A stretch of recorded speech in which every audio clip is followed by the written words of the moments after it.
Live or Under with Dr. J. The show provides solutions to any of your personal or work-related problems in under 5 minutes. We guarantee you will discover a new aspect of yourself and you'll see others in a whole new light. To gain this insight, write your questions to jerlik05@gmail.com. If your question is chosen for a show topic, you will receive a free test, a free profile from jerlik.com, the most precise personality profile on the market. Hi folks, this is Dr. J with jerlik.com, Jerlik. Put it down and contact us for a profile. Now this question comes, or I should say statement actually, from Sarah from Cincinnati. She brings up an article written by Nan S. Russell, who's a workplace expert with real life and world experience and is the author of Hitting Your Stride, Your Work, Your Way. But in this article, she talks about employee engagement. And this is based on the Gallup's tremendous work, and actually their breakthrough books that hit the marketplace in the beginning of the 21st century. And in the year 2001 on forward, there have been innumerable books written by Gallup. And most people who are not aware, Gallup is the largest consulting firm on the planet, and still is as far as I know it. And only about 3% is their polling work, but the rest is consulting globally.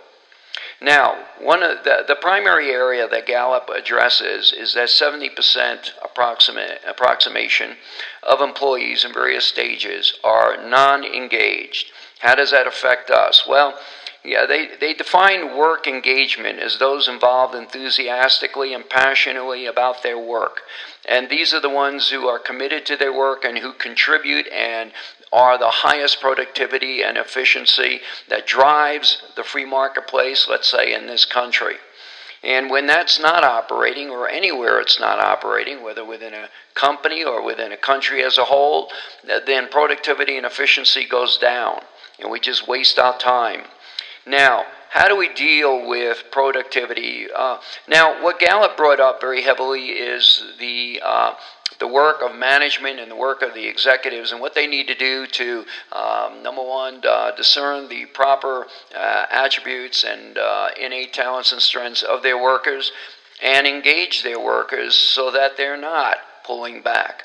Now, what I find is everyone has innate talents and strengths, and Gallup certainly has done that, and their authors have gone on to produce the strength finders to exactly discern accurately the innate talents and strengths of workers. Now, what we do in that case is, why are we not really hitting our stride? Why do we have so many people unengaged? Well, if we take it from the worker's point of view, my company does not care for me. My supervisor or manager does not care for me, does not have my best interests at heart.